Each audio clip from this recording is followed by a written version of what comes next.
Olá, eu sou Eduardo Engelmann e vou passar para vocês hoje imagens bitmap e resoluções. É um assunto bem legal para você que está iniciando na área de design e que tem alguma dúvida sobre isso. Então vamos lá. O que são imagens bitmap? Imagens bitmap são compostas por um mapa de bit, que são esses quadradinhos aí que você está vendo. Então cada quadradinho desse que ajuda a compor a imagem. Além disso, uma imagem bitmap, ela registra qual sistema de cor que está em uso e também qual é a resolução. E isso é muito importante para determinar onde você vai aplicar essa imagem. Se eu pegar, por exemplo, essa foto, marcar uma área e ampliar, eu consigo visualizar um mapa de bits. E esse mapa de bits ele poderá ser mais ou menos detalhado. Por quê? Porque eu tenho que conhecer a resolução da imagem. E o que é resolução? Resolução é a quantidade de pixels que nós temos por polegada. A unidade utilizada é dots per inch, ou pontos por polegada. E eu tenho imagens de 72 dpi, 100 dpi, 200 dpi, 300 dpi. A unidade de medida padrão, como a gente pode ver, é o pixel, que é a menor unidade da imagem. À medida que eu vou aumentando a quantidade de pixel por polegada, eu tenho uma imagem melhor. Será? Vamos entender isso. Eu tenho uma imagem dividida em 4 pedaços. Se eu ampliar esse pedaço de uma imagem de 72 dpi, eu posso visualizar os pixels. Então, se você tiver paciência, conta aí. Tem 72 pixels na horizontal e tem 72 pixels na vertical. Esse quadrado que eu estou usando como referência é de 1 polegada. Então a nossa imagem tem 2 polegadas de altura e 2 polegadas de largura. A mesma imagem, se eu tiver na resolução de 300 dpi, eu vou ter muito mais quadradinhos. Eu terei muito mais pixels por polegada. O que eu ganho com isso? Qualidade nos detalhes. Então na imagem de 72 dpi, eu ampliando essa área, eu perco um pouco dos detalhes. Já na de 300 dpi, não. Eu consigo visualizar mais detalhes. Bem, não entendeu? Tá bom, vou tentar ser mais claro. Vamos lá. Vamos avaliar uma imagem aqui no Photoshop. Muito bem, aqui no Photoshop eu tenho 2 imagens. Uma de 72 dpi e a outra de 300 dpi. A primeira coisa que eu tenho que entender é o que é o tamanho físico da imagem, o que é a largura e a altura. Vamos aqui na imagem de 72 dpi. Imagem, tamanho da imagem. Ela tem 2 polegadas de largura por 2 polegadas de altura. Muito bem.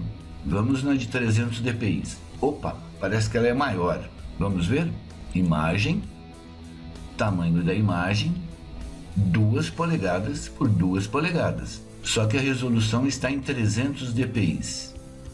Por que visualmente a imagem de 300 dpi a 100% e a de 72 dpi a 100% são de tamanhos diferentes? Porque a tela do seu computador, ela trabalha, ela projeta a imagem em 72 dpi.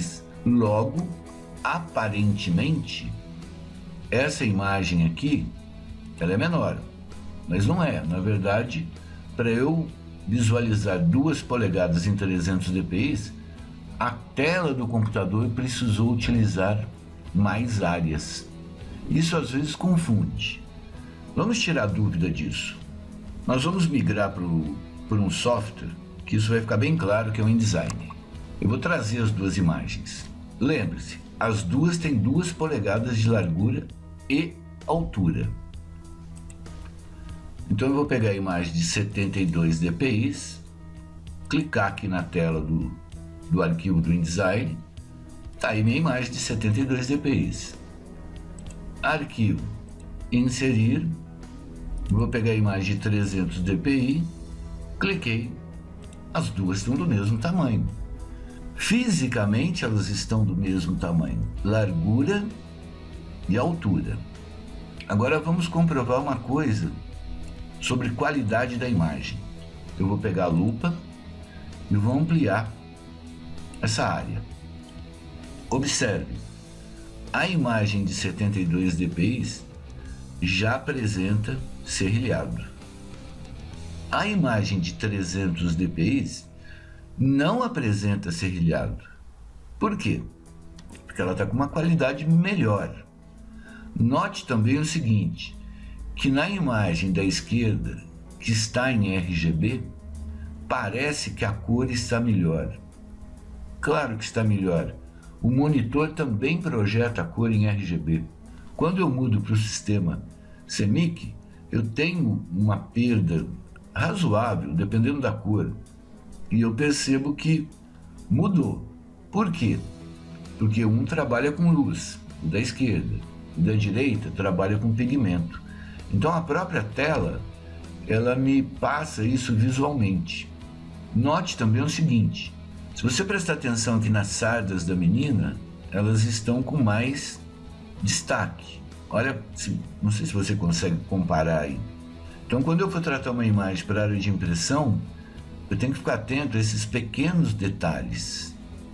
O que eu faço? O ideal é lá no Photoshop você efetuar o tratamento em CMYK. Ou você pode efetuar o tratamento utilizando um recurso, deixa eu voltar lá para você ver, que aqui ó, no modo de visualizar, eu posso ter cor de prova. Percebe que dá uma leve mudadinha? Eu estou no modo CMYK, mas estou enxergando, estou em RGB, estou enxergando em CMYK. Essa daqui, deixa eu ampliar um pouquinho. Visualizar, cores de prova. Não sei se você consegue perceber no vídeo que há uma leve mudança. Então deixa eu te mostrar outra coisa. Aviso de Gamut. Esse recurso do Photoshop, ele me mostra que essas áreas que estão cinza, elas vão ter perda quando eu converter para CMYK. Então o Photoshop é o bicho, né? Ele já avisa, ó, essas áreas vai ter uma pequena perda de cor, algumas perdem mais, algumas perdem menos. Entendeu? Então quando você quiser tratar imagens que vão para a área de impressão, deixa eu só desligar isso aqui para isso ficar bem claro que isso é importante. Ó, essa minha imagem está em RGB. Qual é a vantagem de tratar a imagem em RGB? Eu tenho todos os recursos do Photoshop disponível. Mas, se eu vou trabalhar para a área gráfica, eu vou ligar cores de prova, porque aí, ó, olha os detalhes aqui que eu tinha comentado. Eu vou trabalhar melhor. Então, por exemplo, aqui eu posso fazer um pequeno ajuste de níveis.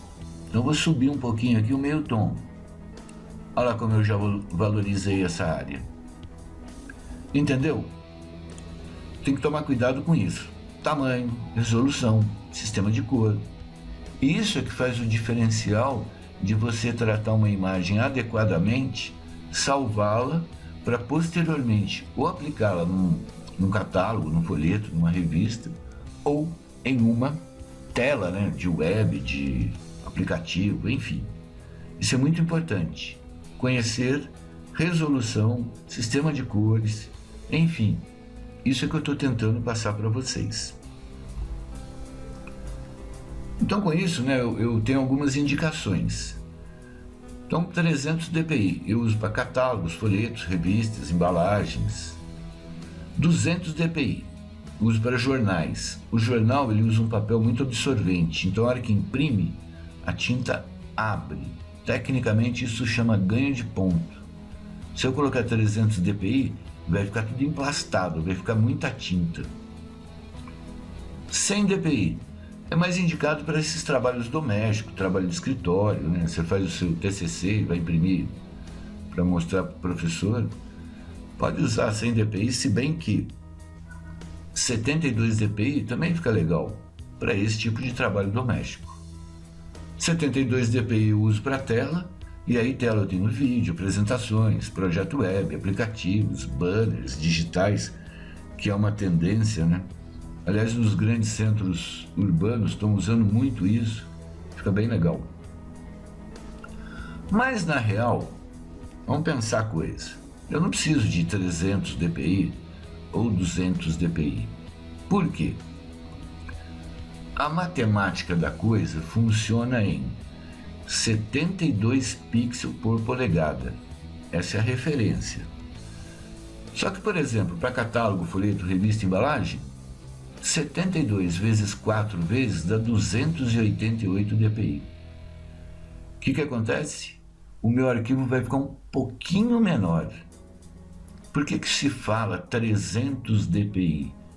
Porque você fala 288. Demora, mas pode salvar as imagens em 288 que vão ficar excelentes. Pensa numa revista que, sei lá, essas revistas de moda, tipo Marie Claire, Vogue, que usa foto à beça.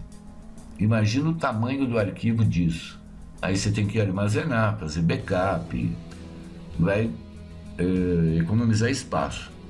Ah, mas só 12 dpi? Bota isso em 1000 fotos, vai ver o tamanho que fica. Então essa coisa de organizar também é muito importante. Em jornal, 180 dpi e não 200. Por quê? 72 com 72 dá 144. Mais metade, 36, dá o 180. Fica muito melhor até. Por quê? Menos tinta, aí eu tenho um ganho de ponto e a imagem ela fica muito melhor na impressão. Na impressão de escritório domiciliar, o ideal seria 108, mas 100 para 108 não vai fazer muita diferença. E tela sim, você mantém os 72 dpi. Beleza? Ah, Eduardo, eu não quero usar os 288, nem os 180. Legal, tá padronizado, 300 dpi, 200 dpi, bola pra frente. Fica tranquilo. Eu só tô falando que a coisa pode ser desmistificada, né? E uma observação. Imagens de 300 dpi podem ser reduzidas para qualquer resolução, mas imagens de 72 dpi não podem ser ampliadas. Por quê? Ela vai estourar. Existe um recurso chamado interpolação, mas matematicamente ele pegaria um pixel e dividiria em 4. Não fica legal, não fica. Mas é uma opção aí. Muito bem. Do outro lado, né, nós temos as imagens vetoriais. E as imagens vetoriais, elas são criadas em programas como o Illustrator ou o Corel. E essas imagens, elas podem ser ampliadas ou reduzidas sem comprometimento de qualidade. E o mais legal, podem ser transformadas em imagens do tipo bitmap. Aí é legal você ter os dois arquivos, né? Salva o vetor e salva o bitmap. A imagem vetorial, ela é constituída, né, por objetos. Então eu tenho a facilidade de manipular os objetos. Mas isso é outra história, outro curso, deixa pra lá. Uma dica, eu tenho esse site que chama freepik.com. Tem vários vetores lá gratuitos e você pode usar à vontade. Beleza? Bem, para você complementar esse estudo, eu sugiro que você assista sobre cores no computador, que é um curso bem bacana. Um complementa o outro e o outro complementa um. Espero que você tenha gostado e se quiser me mandar e-mail, tá aí. Tô no Face, tô no Google Plus, tô no LinkedIn e a gente vai se falando. Ok? Grande abraço e até uma próxima.